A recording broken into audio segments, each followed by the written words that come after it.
नमस्कार दोस्तों, मैं सरिता कुमारी। आप सभी का मेरे YouTube चैनल किसी वीडियो क्रिएटर में बहुत बहुत स्वागत है। तो आज हम बात करेंगे एमए हिंदी की प्रथम सेमेस्टर की पुस्तक मध्यकालीन काव्य की जो कवि जायसी जी हैं, उनका एक प्रश्न है नागमती का विरह वर्णन।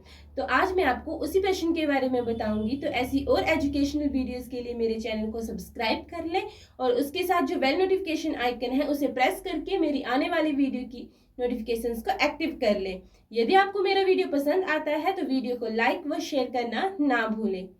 तो आज का जो महत्वपूर्ण प्रश्न है वो इस प्रकार से है, नागमती के विरह वर्णन की विवेचना कीजिए।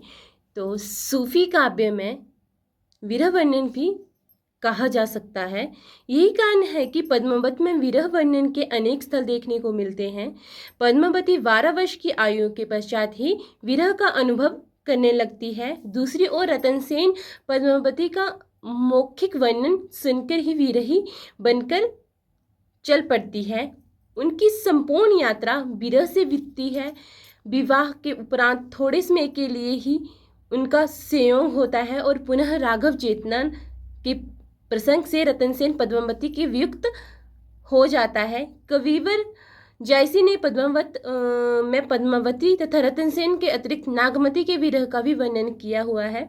नागमती की विरह व्यथा सर्वोपरि है। वह एक भारतीय रमणीय है जो अपने पति के वियोग में अत्यधिक व्याकुल करुणा के साथ अपनी विरह व्यथा को प्रकट करती है। कहने का अर्थ है कि जो भारतीय रमणी है जो अपने पति के वियोग में इतनी अत्यधिक दुखी हो चुकी है, यह अत्यधिक करुणा के साथ अपने विरह व्यथा को विस्तृत रूप में प्रकट करती है।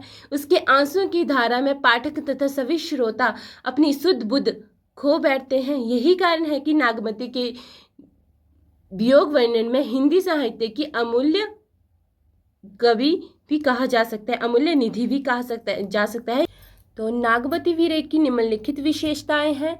पहली है विरह ताप का अधिक्य, दूसरी है मर्म स्पर्श विरह वर्णन, तीसरी है रुदन का अधिक्य, अगली है प्रकृति की संवेदनशीलता, अगली है शरद ऋतु वर्णन, इसकी अगली है विरह का इतिवृत्तात्मक वर्णन, इसकी अगली है 30 त्योहारों द्वारा विरह की अधिकता का वर्णन, इसकी अगली है नागमती के विरह में सात्विकता का भाव, इसकी अगली है एक सामान्य गृहिणी की विरह व्यथा का वर्णन, अगली है फारसी पद्धति का प्रभाव।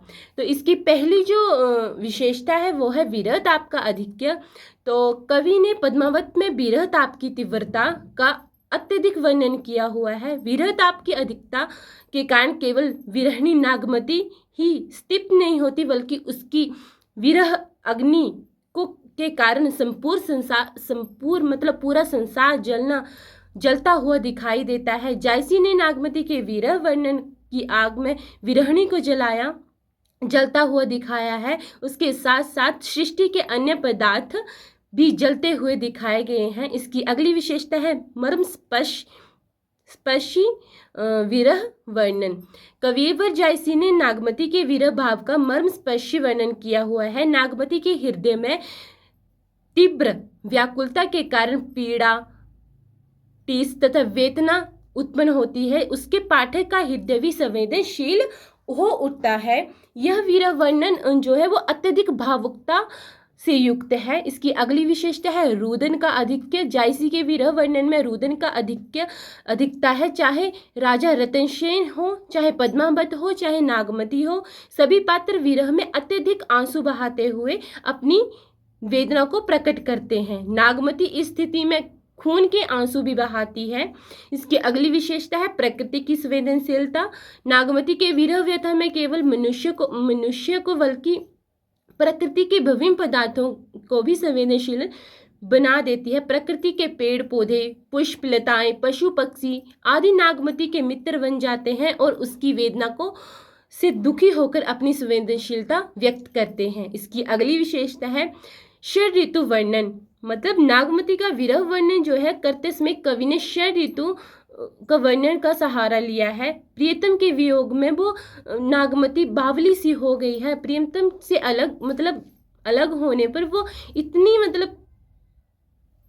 मतलब पागल जैसी है, मतलब उसे इतनी सी बावली हो गई है कि उसके मुख में पपीहे के समान पीहू पीहू की भी ध्वनि निकलती रहती है। सखियां उसे समझाने का प्रयास करती हैं। वे कहते हैं कि हिम्मत नहीं हारनी चाहिए और सोच विचार कर अपने चैतन्य की रक्षा करनी चाहिए। इसकी अगली विशेषता है विरह का इतिवृत्तात्मक वर्णन। तो जायसी जी ने विरह वर्णन में प्रायतः इतिवृत्तात्मक शैली का प्रयोग किया गया है। पद्मावत में जब कोई पात्र विरह में व्यथित होता है तो कवि उसकी शारीरिक एवं मानसिक अवस्था का वर्णन करता है और कहीं कहीं कवि अतिशयोक्तिपूर्ण शैली को भी अपनाता है। इसकी अगली विशेषता है तीज त्योहारों द्वारा विरह की अधिकता का निरूपण।